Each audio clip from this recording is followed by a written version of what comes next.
সুধী দর্শক, আমরা নিরপেক্ষ নই। আমরা মুক্তিযুদ্ধের পক্ষে। দৃষ্টিকোণ একাত্তরের পক্ষ থেকে আপনাদের স্বাগত জানাই। আমাদের সাথে ভারত বাংলাদেশের সম্পর্ক, আমরা বন্ধু বন্ধু ছিলাম, আছি। আসলে কি বন্ধু থাকবো, নাকি বন্ধু থেকে শত্রু হয়ে যাব? আহ বাংলাদেশ ভারত সম্পর্ক এবং ওই অঞ্চলের ভূ রাজনীতি নিয়ে আমাদের সাথে আলোচনায় যুক্ত হবেন আপনাদের সবার পরিচিত প্রিয় মুখ, নর্থ ইস্টের সাংবাদিক এবং সিনিয়র সাংবাদিক চন্দন নন্দী। চন্দনদা, আপনাকে দৃষ্টিকোণ একাত্তরের পক্ষ থেকে স্বাগত জানাই। থ্যাংক ইউ, গ্লোবা। দাদা, আমি যেটা বলছিলাম যে বাংলাদেশ ভারত একদম একাত্তরের সময় থেকে আমরা বন্ধু রাষ্ট্র, দুই মিত্র রাষ্ট্র। আম, অবস্থাটা এরকম দাঁড়িয়েছে, মনে হচ্ছে যেন একটু লাগলেই যেন জ্বলে উঠবে। আমাদের বাংলাদেশ ভারতের সম্পর্কটা কি সত্যি সত্যি এত খারাপের দিকে চলে যাচ্ছে, নাকি এটা মনে হচ্ছে কিন্তু আসলে তা নয়? আম, আমার মনে হয় যে আহ, মানে ওভার দ্য ইয়ার্স জি। যেভাবে আম, সম্পর্কটা এগিয়েছে, নানান ধরনের আপস এন্ড ডাউনস এর মধ্যে দিয়ে এগিয়েছে কিন্তু। হুম, রাইট। আম, ভারতের পক্ষ থেকে ক্লেম করা হয় যে তারা পিপল টু পিপল টাইজ গুলোর উপরে ফোকাস করেছে। হুম, which may be partially true। কেন কিনা পিপল টু পিপল টাইজ কে আমরা ওভারঅল পলিটিক্স এর থেকে বাদ দিয়ে কথা বলতে পারি না। না। আর সেটা ওভার দ্য ইয়ার্স আমরা দেখেছি। There have been phases when anti India sentiments খুব হাই ছিল। আমাদের সবার মনে আছে 2001 আর 2006-এর মধ্যে যা যা ঘটনা ঘটেছিল, সেগুলো একটা বড় ইম্প্যাক্ট ফেলেছে ভারত বাংলাদেশের সম্পর্কে, এসপেশালি যখন ওই সময়টাতে বটেই, আর তাছাড়া তারপরেও বিটুইন বাংলাদেশ এন্ড ইন্ডিয়া, আর between India and Bangladesh Nationalist Party. তারপরে আমরা দেখলাম 2008 থেকে প্রায় টানা আওয়ামী লীগ শাসন। ওই সময়টাতে নানান ধরনের কোঅপারেশন হয়েছে। সিকিউরিটি ফ্রন্টে কোঅপারেশন হয়েছে, ইকোনমিক ফ্রন্টে কোঅপারেশন হয়েছে। তাতে অনেকটা সেই রিলেশনশিপটা আরো দৃঢ় হলো, স্ট্রং হলো। তারপরে আমরা দেখলাম 2024-এর সোকল্ড গণ অভ্যুত্থান। আমি সোকল্ড এর জন্য বলি কেন, this was not an organic গণ অভ্যুত্থান বা যাই বলেন আর কি, স্টুডেন্টস মুভমেন্ট। এটা completely inspired by external forces, specifically the United States. তো সেটা একটা রেজিম চেঞ্জ অপারেশন হলো। কিন্তু এখানে আমরা যেটা অনেক, এটা আমরা ক্লিয়ারলি এটা আমাদের বুঝতে হবে, আমি নানান প্ল্যাটফর্মে এটা বলেছি যে এই যে যে ঘটনাটা ঘটলো, তাতে শেখ হাসিনাকে দেশ ছেড়ে ইন্ডিয়ায় চলে আসতে হলো, আওয়ামী লীগ সরকারের এক ধরনের পতন হলো, তার পেছনে মার্কিন ইনভলভমেন্ট তো আছে, কিন্তু ভারতের যে রোলটা, সেটাকে কিন্তু আমাদের একটু ডিপলি এক্সামিন করতে হবে, ক্রিটিক্যালি এক্সামিন করতে হবে যে আমরা আমাদের যে ইন্টারেস্ট, একটা আওয়ামী লীগ সরকার থাকলে যে ইন্টারেস্ট, সেগুলো ইন দ্য পাস্ট নিশ্চয়ই ফুলফিল হয়েছে, কিন্তু আমরা কি সেই ইন্টারেস্ট গুলোকে ধরে রাখার জন্য সাফিসিয়েন্ট কাজ করেছি? আমরা কি ডিপলি স্টাডি করেছি যে বাংলাদেশের সোশ্যাল স্ট্রাকচার, সোশ্যাল ডাইরেকশনটা কোন দিকে যাচ্ছে, রাদার সোশিও রিলিজিয়াস ডাইরেকশনটা কোন দিকে যাচ্ছে? আমরা ক্লেম করি যে 14 বছরের শাসন, 15 বছরের আনব্রোকেন আওয়ামী লীগের শাসনামলে সম্পর্ক ভালো হয়েছে, কিন্তু আমাদের কি সেই ধরনের আন্ডারস্ট্যান্ডিং ছিল যে বাংলাদেশের যে একটা সোশ্যাল টেকটনিক প্লেট যে শিফট করেছে, যেটা আমরা, যার রিফ্লেকশন, যার প্রতিফলন আমরা দেখলাম অগস্টে 2024-এ এবং তার পরবর্তীকালে, আর এখনো দেখে আসছি, যে একটা খুব certain, and let us not make any mistake, একটা সার্টেন ইসলামিস্ট রিসার্জেন্স হয়েছে বাংলাদেশে। সেই রিসার্জেন্সটা কিভাবে তৈরি হয়েছে ওভার দ্য ইয়ার্স, সেই জিনিসগুলো কি বোঝার মতন ক্ষমতা রেখেছে আমাদের সিকিউরিটি এস্টাবলিশমেন্ট? আমাদের সিকিউরিটি এস্টাবলিশমেন্টের কি সেই ক্ষমতা, সেই ধরনের পেনিট্রেটিং কাজকর্ম, সেগুলো কি ছিল বাংলাদেশে? নাকি আপনি এগুলো ভারত সরকারের কথা বলছেন? আমি ভারত সরকারের কথা বলছি, যে আমরা যদি অ্যাফেক্টেড হই, এখানে আমরা অ্যাফেক্টেড হব স্পেসিফিক্যালি দুটো তিনটে ব্যাপারে।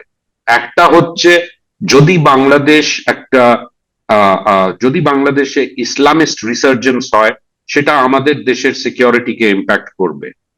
আচ্ছা, 2 নম্বর হলো জিওপলিটিক্যাল ফ্রন্টে, এখানে যদি আমরা দেখলাম কয়েকদিন আগে 3টে স্টোরি বেরোলো আন্তর্জাতিক মিডিয়াতে, যেখানে ক্লিয়ারলি বোঝা যাচ্ছে যে মার্কিন যুক্তরাষ্ট্র জামাতে ইসলামীর সঙ্গে ভালো সম্পর্ক গড়ে তুলতে চায়। এটা এটা যে বললো আরো 5 বছর লাগবে তা না, এটা কিন্তু হিস্টোরিক্যালি ইট ইজ ট্রু যে ওয়েস্ট জামাত ইসলামীকে মানে ডাইরেক্টলি রিয়ার না করে থাকলেও ইনডাইরেক্টলি নিশ্চয়ই করেছে। 2023-এ আমাদের সবার মনে আছে যে পিটার হাস নিজে জামাতে ইসলামীর যে দল 28শে অক্টোবরে পিটার হাস নিজে তাদের নেতৃত্ব দিয়ে নিয়ে গিয়েছিলেন, যেখানে বিএনপির সেই সভাটা হলো আর কি, র্যালিটা হলো। তারপরে নানান বক্তব্য দিয়েছিলেন উনি। আর তো আমরা এই জিনিসগুলো নিশ্চয়ই, আমাদের গোয়েন্দা সংস্থা আছে, বাংলাদেশের গোয়েন্দা সংস্থা আছে, তারা নিশ্চয়ই এগুলোকে নোটিস করেছে, তারা নিশ্চয়ই এগুলোকে স্টাডি করেছে। কিন্তু তার নেট রেজাল্ট কি হলো? তার নেট রেজাল্ট হলো কমপ্লিট সিকিউরিটি ফেলিয়ার বাংলাদেশের গোয়েন্দা তরফ, মানে সংস্থাগুলোর তরফে। তারা কি শেখ হাসিনাকে অ্যাডিকুয়েটলি ব্রিফ করেছিল এই জিনিসগুলোর ওপরে, যে এরকম এক ধরনের একটা কনস্পিরেসি চলছে যেটা আপনার সরকারকে ইম্প্যাক্ট করতে পারে? আমাদের কাছে কি সেই ধরনের খবর ছিল যে বাংলাদেশে এক ধরনের মার্কিনী রেজিম চেঞ্জ অপারেশন হতে চলেছে, আর শেখ হাসিনা সরকারকে সেফগার্ডিং মেজার্স নিতে হবে? আমরা কি সেই ধরনের ইনপুটস দিয়েছি? তো আমার মনে হয় যে এই মুহূর্তে যেখানে আমরা দাঁড়িয়ে আছি, যেখানে একটা প্ল্যান্ড ওয়েতে জামাতে ইসলামীকে নানানভাবে পশ্চিমারা ব্যাক আপ করছে, সেখানে আমাদের কিন্তু দাঁড়িয়ে দেখতে হবে যে এতে ভারতের রেসপন্সিবিলিটিটা কত ছিল, কত আছে। আর আমাদের দেখতে হবে যে ভারতের কি সেই ক্ষমতা আছে যে এই যে সামনে যদি এই জিনিসটা রিয়ালিটি হয়ে দাঁড়ায়, জামাত যদি somehow or the other by electoral মানে ম্যাকিনেশনস বলেন, ইলেকটোরাল রিগিং বলেন, এগুলোর হেল্প নিয়ে, মদদ নিয়ে যদি জামাত পাওয়ারে আসার চেষ্টা করে বা পাওয়ারে আসে, তখন ভারতের রিয়াকশনটা কি হবে এবং ভারত তখন কিভাবে এই ম্যাটারটাকে নিয়ে ডিল করবে? ভারত বলেছে যে যে সরকার আসবে আমরা তাদের সঙ্গে, একটা ইলেক্টেড সরকার এলে তাদের সঙ্গে আমরা ডিল করব, আমাদের সম্পর্কটা নর্মালাইজ করার চেষ্টা করব। বাট জামাত যদি পাওয়ারে আসে, তাহলে কি সেই নর্মালাইজেশনটা পসিবল হবে অ্যাট অল? বিকজ এখানে আমার একটা প্রশ্ন আছে দাদা। জামাত হচ্ছে antithesis of everything that Bangladesh stands for. বাংলাদেশের 71-এর লিবারেশন আইডিয়ালস, জামাতের যে অ্যান্টি লিবারেশন যে stand, very very clear. A leopard cannot change its spots quickly. It can never do that. আমাদের So, আমাদের যে চারটা মূলনীতি সেটার সাথেও সাংঘর্ষিক। জামাত তো সেগুলা গণতন্ত্র, সেকুলারিজম, সবচাইতে বড় কথা, এগুলোতেই তো মনে হয় জামাতের সাথে মেলে না। জামাত তো এগুলা right, মেনে চলে। right, right. তো জামাত এখন চেষ্টা করছে turn over a new leaf and project itself as a moderate party. ওই যে বললাম, leopard doesn't cannot change its spots. তো তো সেটাই আমাদের খেয়াল রাখতে হবে।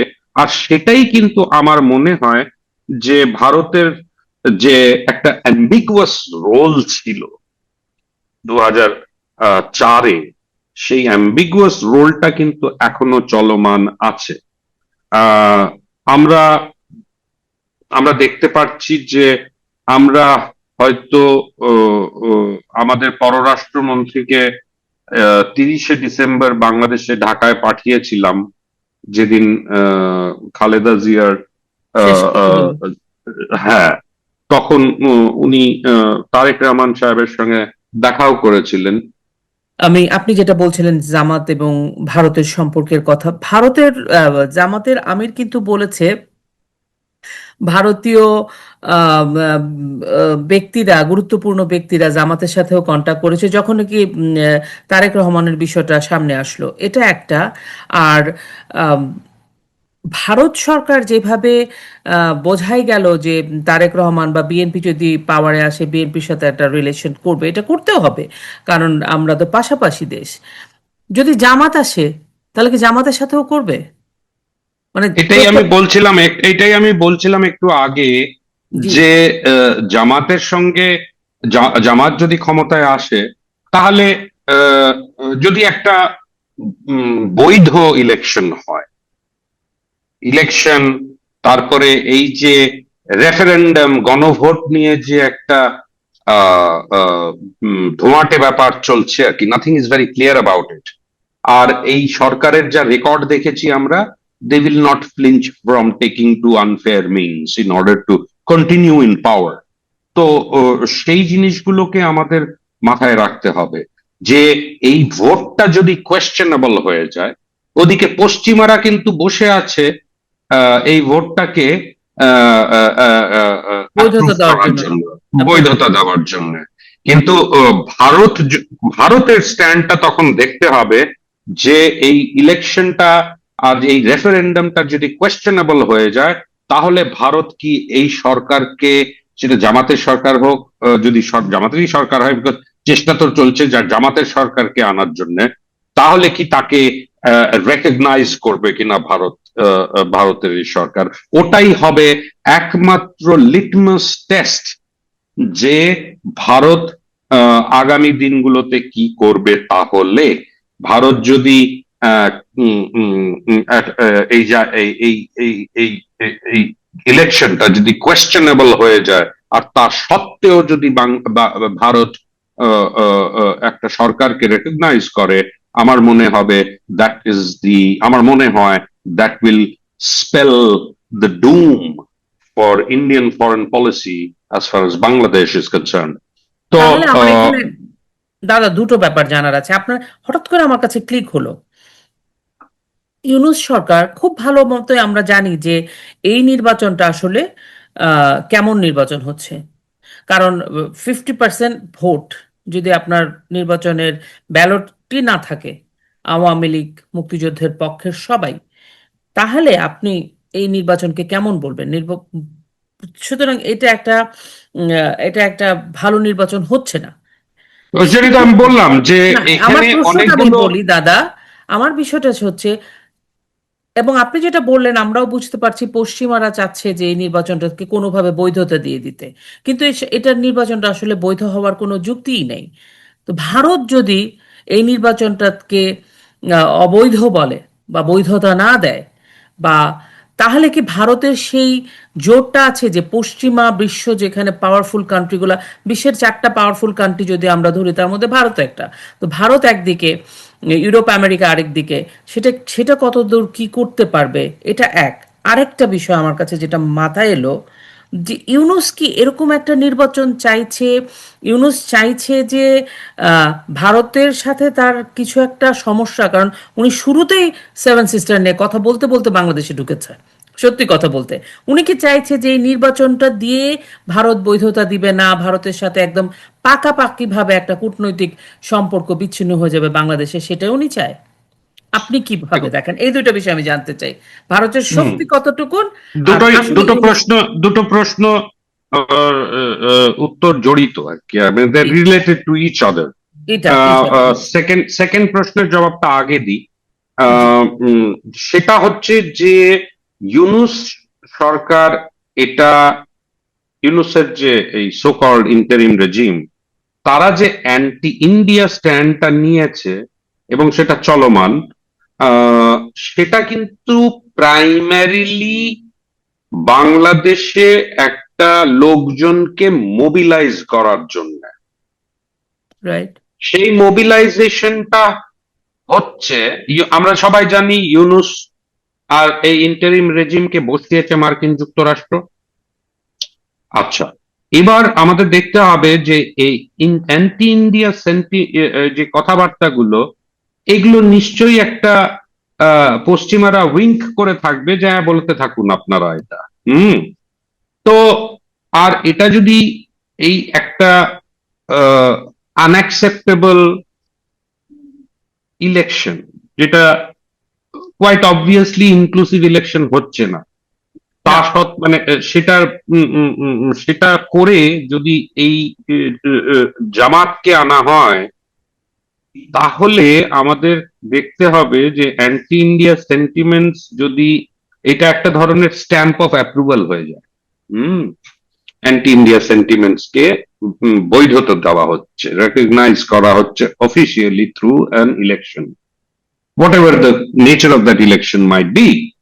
তো এটার পেছনে তাহলে আমাদের ডিপলি এক্সামিন করতে হবে যে এরা যদি পাওয়ারে আসে, মার্কিন রাষ্ট্রের ফেভারেট পোস্টার বয় হয়ে আর কি, তাহলে তাহলে কি আমরা এই কনক্লুশনে আসতে পারি যে মার্কিন যুক্তরাষ্ট্রের লোকজনরাই হয়তো চাইছে এই অ্যান্টি ইন্ডিয়া সেন্টিমেন্টস গুলো মানে জীবিত থাকুক, সেটাকে আরেকটু বড়, আরেকটু আরেকটু বেশি, আরেকটু স্ট্রং করার জন্য?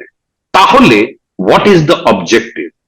তাহলে বাংলাদেশে যে যা ঘটলো 2024-এ, আমরা তারপরে যা অ্যান্টি ইন্ডিয়া ইয়েগুলো দেখলাম, এবং আগামী দিনগুলোতে যদি অ্যান্টি ইন্ডিয়া সেন্টিমেন্টস এইভাবেই চলতে থাকে, তাহলে আমাদের একটা ইনএসকেপেবল কনক্লুশনে আসতে হয় যে এর পেছনে হয়তো মার্কিনী ডিজাইনস আছে, that can be directed against India itself.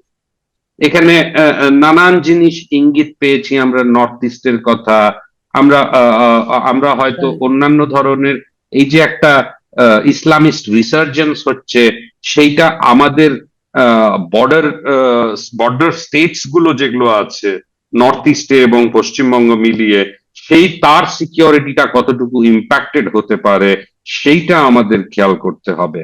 I am sure যে মানে ভারতবর্ষের গভর্নমেন্ট অন্যান্য জায়গায় হয়তো অনেক আমরা তাদের গাফিলতি দেখি, আশা করি যে তারা এই জিনিসটা ভালোভাবেই বোঝেন এবং তাদের কাছে ভালো লেভেলের, ভালো মানের, ভালো মাত্রার ইন্টেলিজেন্স ইনপুট থাকবে যে এই সরকার যদি আসে, তারা ভারতের সিকিউরিটি তাকে কত ইম্প্যাক্ট করতে পারে।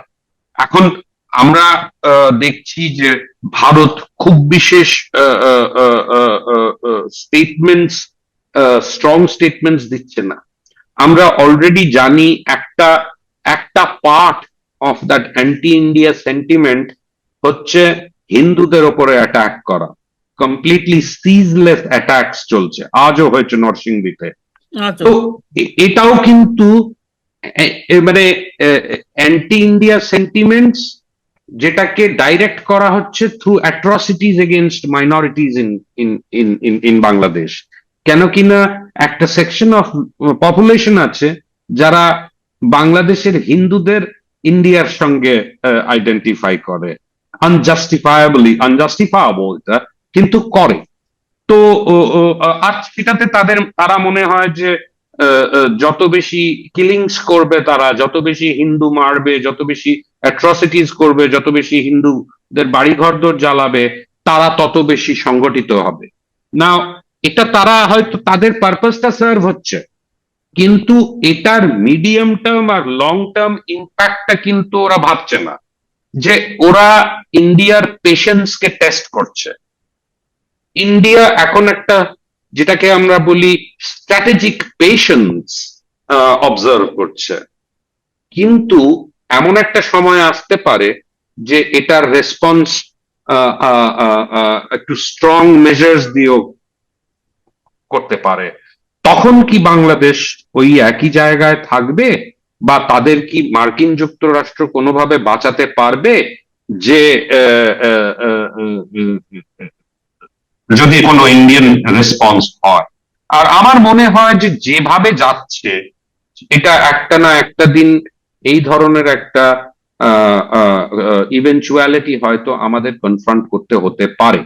সো ইন্ডিয়া আর মার্কিন যুক্তরাষ্ট্রের যে সম্পর্ক এই সাবকন্টিনেন্টকে নিয়ে, এটা কিন্তু এখনো একটা কোয়েশ্চেনেবল পজিশনে, একটা কোয়েশ্চেনেবল জায়গায় আছে। Nobody really knows how things will pan out in the future. তো we have to be very careful. We have to see যে ইলেকশনটা কিরম ভাবে হচ্ছে, এবং আই এম আমার শিওর। আমার ওইটাও জানার ছিল যে আপনি বলেছেন যদিও যে ভারত ধৈর্য ধরে অপেক্ষা করছে, ভারতের ধৈর্যের বাঁধ ভেঙে গেলে সেটার যে ইম্প্যাক্টটা হবে সেটা বাংলাদেশ নিতে পারবে কিনা। কিন্তু আমার যেটা আরেকটা বিষয় জানার ছিল, এই যে এরকম একটা অবৈধ নির্বাচন করছে ইউনূস সরকার, এবং একটা ফল্টি নির্বাচন, সেটা ইউরোপিয়ান ইউনিয়ন বলেন বা আমেরিকা বলেন, বোঝা যাচ্ছে যে তারা চাইছে নির্বাচনটা হয়ে যাক। সেক্ষেত্রে ভারত তো জানে যে এটা আসলে এটা অগ্রহণযোগ্য একটা নির্বাচন, এখানে ভোটারদের ভোট দেওয়ার অধিকার নেই যাদের জন্য এই নির্বাচন। তো ভারত যদি এই ফেয়ারনেসটার সাথে থাকে, কিন্তু ভারত কিন্তু আবার পশ্চিম এই ভুলভালের সাথেই থাকছে। তো ভারত কি আসলে আহ, কোনো অ্যাকশন বা কোনো কিছু উম, করতে পারবে যে এরকম একটা ফল্টি নির্বাচন আসলে হতে দেওয়া যায় না? কারণ আরেকটা আমার মনে অ্যালিগেশন হয় আছে, ভারতের একটা অ্যালিগেশন আছে, গত 14, 18, 24 এই চারটা নির্বাচনে ভারত সমর্থন করে গেছে, এটা বলে জাস্টিফাই করার চেষ্টা করা হয়। তাহলে এখন অসুবিধা কি? আপনি এখন কি বলবেন এই অবস্থায়? আমি বলবো যে যেই মাত্র আমাদের সিকিউরিটির ওপরে আঁচ পড়বে, উই উইল অ্যাক্ট। ওকে। এটা আমরা আমাদের ওয়েস্টার্ন নেবার্সদের সঙ্গে দেখেছি কিন্তু। হুম। হ্যাঁ। আর এই গভর্নমেন্ট সেটা, মোদি গভর্নমেন্ট কিন্তু সেটা অন্তত 3বার এই ধরনের ইভেন্চুয়ালিটি অ্যারাইজ করেছে, যেখানে করেছে। রেসপন্ড করতে বাধ্য হয়েছে। তো আমার মনে হয় এখানেও সেই ধরনের রেসপন্স হবে, যদি ডাইরেক্টলি ভারতের সিকিউরিটির উপরে ইম্প্যাক্ট পড়ে আর কি। তো ও, এই যে নর্থ ইস্টের কথাবার্তা হয় আর অন্যান্য কথাবার্তা হয়, সেগুলোও কিন্তু এক ধরনের টেস্টের মধ্যে আসবে ইউনূস সরকারের। যে এই রেটরিকটা পলিটিক্যাল ইয়েতে হয়তো কাজে মোবিলাইজেশনে কাজে লাগতে পারে, কিন্তু যেই মাত্র কোনো গোষ্ঠী বা কোনো সংগঠন বা কোনো জঙ্গি সংগঠন ভারতের সিকিউরিটির উপরে কোনো ধরনের আঁচ আনবার চেষ্টা করবে, তার রেসপন্স কিন্তু খুব হেভি হবে। এইটা আমার মনে হয় তাদের খুব ভালোভাবে বুঝে রাখা উচিত। আমি এটা অনেক সময় এটা শোনা যায় যে এগুলো বললে হয়তো হয়, কিন্তু তা না। আমাদের লোকজনরা কিন্তু ফুললি অবগত বাংলাদেশে কি ঘটছে, কিভাবে ইসলামিস্ট রিসার্জেন্স হচ্ছে, আর সেটাকে আরো বেশি আম, আরো বেশি ভোলাটাইল, আরো বেশি ভায়োলেন্ট করে দেওয়ার চেষ্টা করছে ইউনূস সরকারের কিছু লোকজন।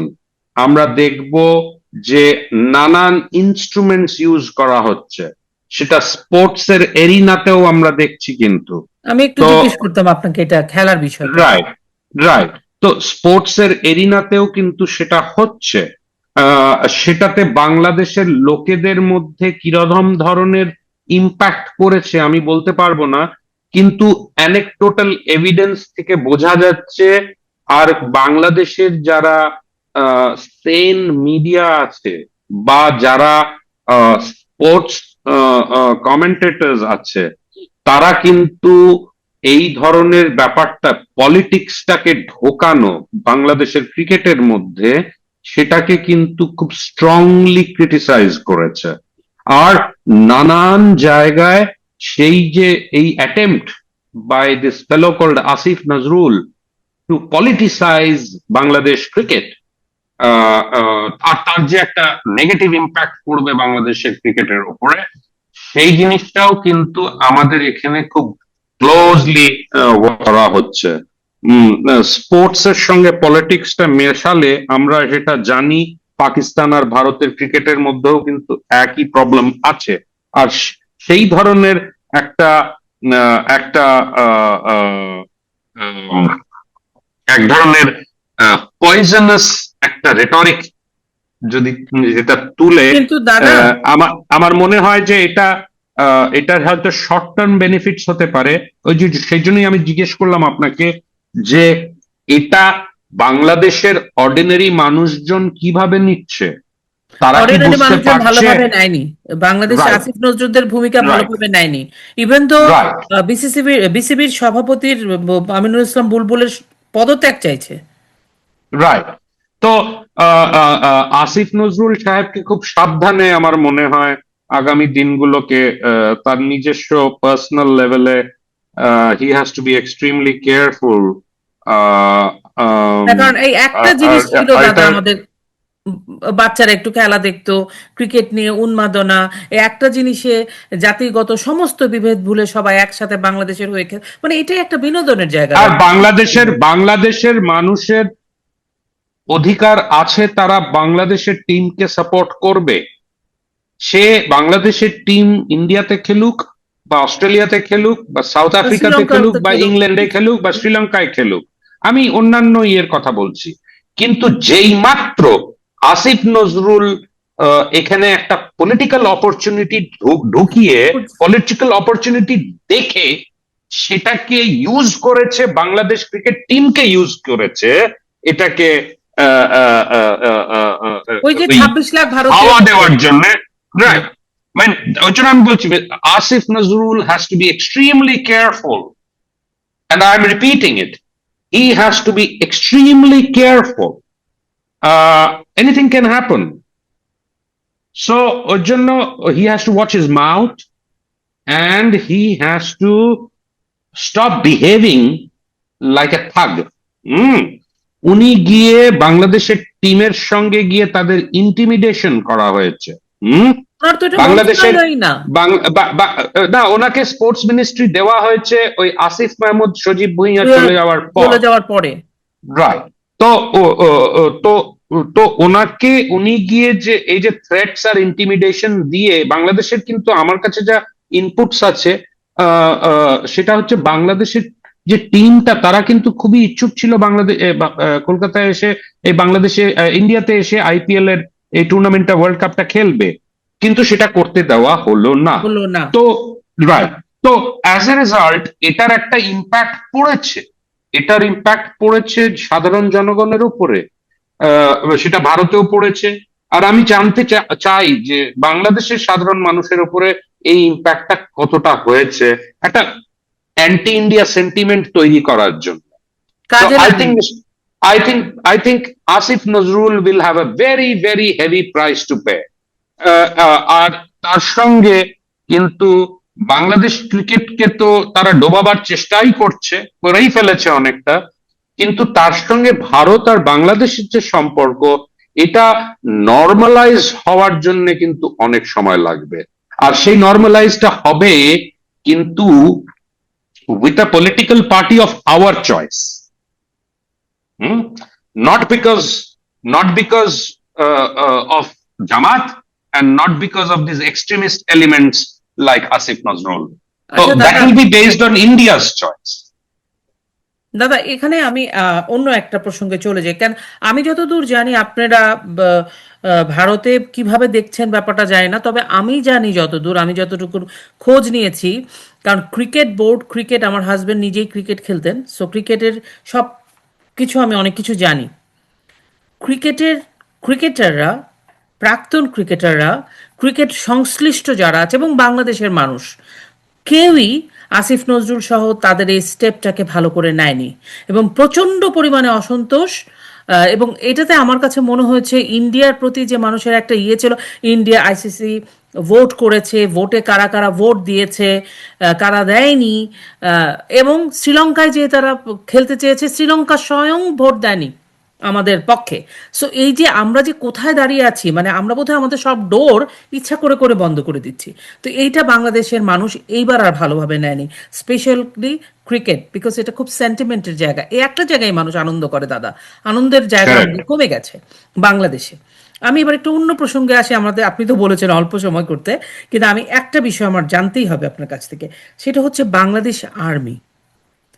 আমি আপনার পত্রিকার, আপনি যে আপনার যে কলামগুলো কিন্তু আমি পড়ি, আমাদের যে বাংলাদেশ আর্মি, আমরা শুনছি যে আপনি নিজেও জানেন যে জাতীয় নিরাপত্তা উপদেষ্টার একটা খবর এসেছিল যে সেনাবাহিনীর ভিতরে জামাতের মনস্ক কিছু সেনা অফিসারদেরকে আরও পদায়ন করতে চেয়েছিলেন উচ্চ পদে।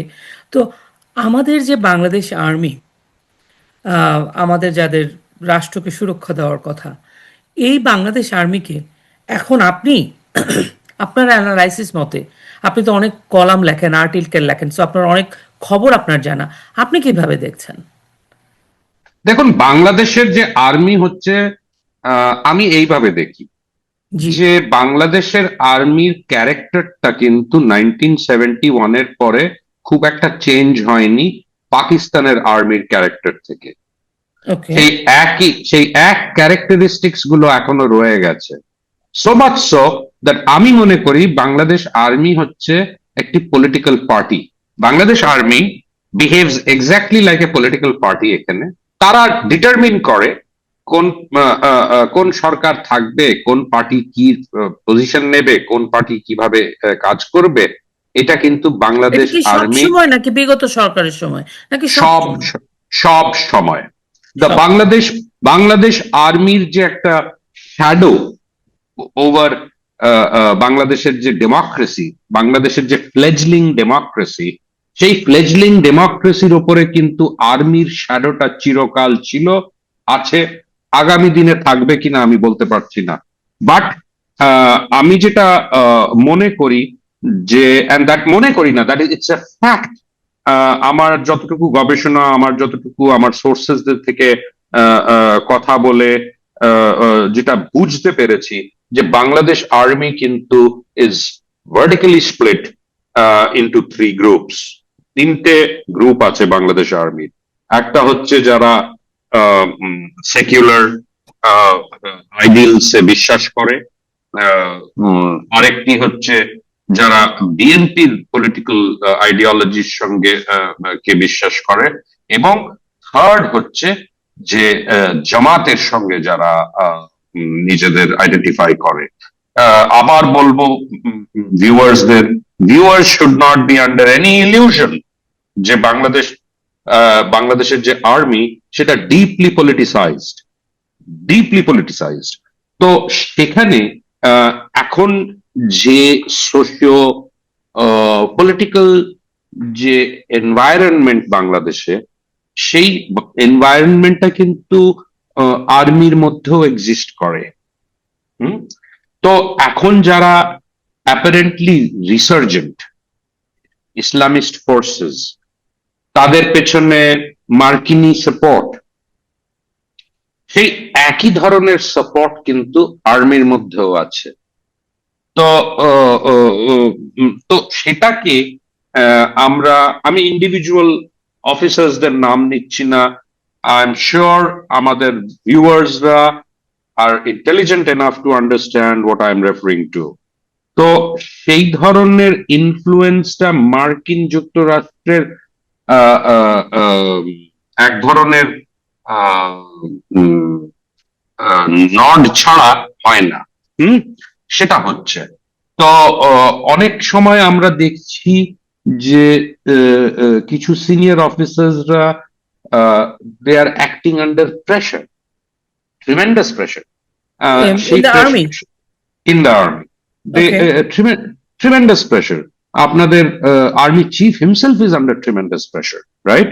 তো কিন্তু সে কি আর্মি চিফের ব্যাপারটা মাঝে মাঝে আমার কাছে খুব কনফিউজিং মনে হয়। মাঝে মাঝে মনে হয় উনি আন্ডার প্রেশার, মাঝে মাঝে মনে হয় উনি ওইদিকে তো একটু কন্ট্রোল করা, উনি যেটা করছেন, ওই যে আমরা ব্যালেন্স একসময় করার। সার্কাস, ওই যে সার্কাসে দেখতাম ট্রাপিজ শোতে, ট্রাপিজ ট্রাপিজ আর ওই যে বুঝতে একটা পেরেছি। দড়ির উপরে ব্যালেন্স, দড়ি হ্যাঁ। করে, রাইট। তো ওই জিনিসটা উনি করবার চেষ্টা করছেন আর কি। হ্যাঁ, এই যে দুজন জেনারেলকে যে মুভ করার যে একটা পরিকল্পনা ছিল, সেটাকে কিন্তু উনি থামিয়েছেন। হুম। এখন তাহলে আপনি কি বলবেন? তাহলে কি আপনি বলবেন যে উনি জামাতি আইডিওলজি ফলো করছেন? না, তাহলে তো আমি সেটা বলতে পারি না। এখানে একটা দাদা, এখানে একটা কথা হয়েছে যেটা আমি শুনেছি, আমি আপনাকে বলছি। বলেছে উনি এটা সরানোর চেষ্টা করেছে কারণ এন্ড অফ দ্য ডে এটা যদি হতে হতে দিত উনি, তাহলে ওনার উপরে একটা বিপদ, একটা জীবন সংখ্যারও ব্যাপার হতে পারতো। ওনার জীবন নিজের সংখ্যা পার্সোনাল, হতো কিনা আমি, মানে জীবন ওনার সংখ্যা নিজের, হতো ওনার চাকরি যেত, জানি না। অনেক কিছু হতে পারতো। সেটা উনি, রাইট, একটা কথা আছে আর কি, বলে যে সেই রাইট। কারণে উনি ওনার নিজের জন্য এই কাজটা করেছে, পার্সোনাল ইন্টারেস্টের জন্য উনি চায়নি। হুম। It is not for the sake of the country or something, army. না না না, তা কিন্তু আরো আছে কিন্তু আর্মির মধ্যে ওনারই কলিগস যারা এক্সট্রিমিস্ট আইডিওলজিতে বিশ্বাস করে না। হ্যাঁ, প্রচুর আছে। রাইট। তো আমাদের সেটা দেখতে হবে, সেই জন্য যে একটা deft balancing act as far as general Waker-Uz-Zaman is concern. তো এটা এটা কতদিন চলবে? রাইট, কতদিন উনি পারবেন এই ব্যালেন্সিং একটা করতে? কারেক্ট। যে সব কথায় সবকিছুতেই একটা লিমিট আছে। বা দেখুন, ওনার যে অপোনেন্টসরা আছে আর কি উইদিন দ্য আর্মি, তারাও নিশ্চয়ই তাদের কৌশল জারি রেখে থাকবে যে কিভাবে তারা মানে ক্ষমতা শুধু না, তারা ওই কন্ট্রোলটা যদি নিতে পারে, তাহলেই কিন্তু মার্কিনী অবজেক্টিভস গুলো ফুলফিল হয়। রাইট। এটা আমাদের খেয়াল রাখতে হবে যে ইসলামিস্ট হয়তো আছে, কিন্তু ওই ধরনের লোকজনকেই কিন্তু পুশ করে আনা হচ্ছিল। এটা একটা হয়তো নর্মাল কোর্সেই যাচ্ছিল, কিন্তু এটার পিছনেও কিন্তু ওই জিওপলিটিক্যাল শ্যাডোটা রয়েছে। এটা কিন্তু আমরা কোনোভাবেই দেখতে পাই না যে ইন্ডিভিজুয়াল অফিসার্সরা তাদের আইডিওলজি আছে বলে সেজন্য তারা এগুলো করছে না। এটার পেছনে there is a very deep rooted Western influence or conspiracy involved. Turkish influence certainly আছে, পাকিস্তানি ইনফ্লুয়েন্স তো আছেই। হুম। আমরা যে হারে দেখলাম Pakistani generals, Pakistani naval chief কে আসার এখানে আসতে, তারপরে বাংলাদেশের এয়ার চিফ কিন্তু পাকিস্তানে পাকিস্তানের গেলেন। নিজেরই তো কোনো ঠিক ঠিকানা নাই, ওদের তো তো পাওয়ার পাওয়ার, তো ওরা অন্যের এখন পশ্চিমের পাওয়ারে পাওয়ারফুল। তো ওইটাই তো আমি বলছি, পাকিস্তানকে এর মধ্যে এই এই যে খেলাটা চলছে, পাকিস্তানকে ঢোকানোর মধ্যে পেছনে কে? মার্কিন যুক্তরাষ্ট্র। রাইট। তো তো তো আমাদের আর কি এগুলোকে ওই ভাবে আরেকটু ডিপলি ভেতরে ঢুকে দেখতে হবে যে এক্স্যাক্টলি এই জায়গাটায় আসার জন্য কে মদতটা দিচ্ছে। বাংলাদেশ আর্মি এতদিন তো পাকিস্তান আর্মির সঙ্গে এনগেজ করেনি। হঠাৎ কেন 2004-এর পর থেকে এত আনাগোনা বাড়লো, এত যাওয়া আসা বাড়লো, এত ডিসকাশনস হতে শুরু করলো যে পাকিস্তান কি ধরনের মিলিটারি হার্ডওয়্যার কিনবে? এগুলো তো আগে হয়নি, এখন হচ্ছে। তো এটার পেছনে কারা হতে পারে? Who is the ultimate beneficiary? তার কি কিছু ড্রোন বিক্রি করলো হয়তো, তার কি কিছু মিসাইল বিক্রি করলো হয়তো। পাকিস্তানের কাছে তো কিছু নেই, ওরা ওই চাইনিজ উড়োজাহাজ হয়তো এক আধটা বিক্রি করবে। রাইট। তো সেখানে আমাদের দেখতে হবে যে এগুলোর পেছনে কিন্তু এক ধরনের আমেরিকান নড আছে। তার মানে আমি যদি The whole summary, purpose, of course, again, comes back to what I said a short while ago, যে the target is not something Bangladesh, else. The target is not just Bangladesh. Bangladesh is the staging ground. আসল target হচ্ছে ভারত। ভারত। আমি একদমই শেষের দিকে চলে এসেছি দাদা, আমি আর অল্প একটু আপনাকে সময় রাখবো। আরেকটা বিষয় আমাকে বলেন, আমরা সবসময় এই যে আলোচনাগুলো 2024-এর 5ই আগস্টের পরে অনেক কিছু না ক্লিয়ার হয়ে গেছে। যেমন বাংলাদেশের রাজনীতি বা আমাদের দেশগুলোর মতো যে ছোট দেশগুলো রাজনীতি বা সরকার সরকার পরিবর্তন পালাবদল কোনো কিছুই আসলে পুরোটাই আমাদের দেশই যে নিয়ন্ত্রণ করে তা না। একটা কোন সরকার আসবে, কোন সরকার যাবে, কিভাবে ক্ষমতা বদল হবে, সমস্ত কিছুতে অন্য অনেক শক্তি জড়িত থাকে। এটা যেন মনে হয় একদম ক্লিয়ার হয়ে গেছে, বাংলাদেশের সাধারণ মানুষও এখন এটা বুঝে ফেলেছে। যে জিনিসগুলো আসলে গোপন ছিল সেগুলো গোপন নয়, ওপেন হয়ে গেছে। আমরা গত 16 বছর 17 বছর একটা ন্যারেটিভ, বিশেষ করে গত 7-8 বছর শুনে এসেছি যে ভারতের ইনফ্লুয়েন্সে হচ্ছে, ভারত আওয়ামী লীগ সরকারকে রাখছে, ভারত আওয়ামী লীগের আওয়ামী লীগ ভারতকে শেখ হাসিনা সব দিয়ে দিচ্ছে। কিন্তু সেটাই যদি হবে, ভারত যদি এতই পাওয়ারফুল হবে, তাহলে এত বড় একটা ঘটনা আপনি যেটা পুরো শুরুতে বলেছিলেন যে কেন আওয়ামী লীগকে আহ জানানো হলো না বা ভারতীয় ইন্টেলিজেন্স কি করছিল। কিন্তু আমরা কিন্তু শুনেছি সব ক্ষেত্রে সব জায়গায় নাকি ভারতীয় ইন্টেলিজেন্স ঘুরে বেড়াচ্ছে বাংলাদেশে, যখন আওয়ামী লীগ গভর্নমেন্ট ছিল। মানে সব জায়গায় ভারতীয় ইন্টেলিজেন্স। আপনি যদি একটা নর্মাল সরকারি অফিসেও নাকি ভারতীয় ইন্টেলিজেন্স, এরকম একটা। তো ইন্টেলিজেন্সের লোকগুলো গেল কোথায়? না, এটা এটা আসলে এই হাওয়াটা তৈরি করা হয়েছে এমন ভাবে, এইটাই কিন্তু বাংলাদেশিদের বোঝানো যে দেখো তোমাদের তো আর কেউ চালাতো না, ভারতীয়রা চালাতো। যদি তাই হতো তাহলে তো আর 2024 ঘটতো না, হতো না। রাইট? যদি তাই হতো তাহলে তো এতদিনের মধ্যে একটা কন্ট্রোলের মধ্যে আনা যেত। আচ্ছা, আমি এর সঙ্গে যোগ দেব যে আমাদের ডিপ্লোম্যাটসরা যারা আমাদের দূতাবাসে পোস্টেড আছে, তারা কিন্তু খুব একটা আর বাইরে বেরোতে পারে না, লোকজনদের সঙ্গে দেখাও করতে পারে না। কেন কিনা, বিকজ অফ এই যে অ্যান্টি ইন্ডিয়া সেন্টিমেন্টস, কোথায় কোন ধরনের আক্রমণ হতে পারে। আর তার রিফ্লেকশন কিন্তু আমরা কয়েকদিন আগেই দেখলাম যে অর্ডার ইস্যু হলো যে বাংলাদেশ এবার থেকে বাংলাদেশটা নো মানে নো ফ্যামিলি পোস্টিং হয়ে যাবে, রাইট? তো এটা তো একটা পার্টিকুলার থ্রেট পারসেপশন থেকেই এই ডিসিশনটা নেওয়া হয়েছে। তো একটা থ্রেট পারসেপশনের বলছে যে ভিত্তিতে এই এখন বলছে যে ডিসিশনটা নেওয়া নির্বাচনের হয়েছে। তো সহিংসতা হতে পারে। আমাদের আমাদের আমাদের প্রেসেন্স যদি এরকম সাংঘাতিক হতো, তাহলে তো আমাদের ভয়ের কোনো কারণ থাকতো না, তাই কি না? আহ, আহ, আহ, তো তাহলে আমাদের এই ভয়টা আছে যে আমাদের যারা দূতাবাসের যারা কর্মচারীরা আছে, যারা ডিপ্লোম্যাটসরা আছে, অন্যান্য ভারতীয় কর্মচারী যারা বাংলাদেশে অন্যান্য সংস্থায় কাজ করছে, তাদের ওপরে আছে। আমরা দেখলাম কয়েকদিন আগে একটি রিপোর্ট বেরোলো, গতকালই বোধহয়, তারপরে সেটা উইথড্র করে নেওয়া হলো, যে রামপাল যে পাওয়ার প্ল্যান্টটা আছে সেখান থেকে 9 জন ভারতীয় নাকি তাদের দপ্তরকে না বলে তারা ফেরত চলে এসছে ইন্ডিয়াতে।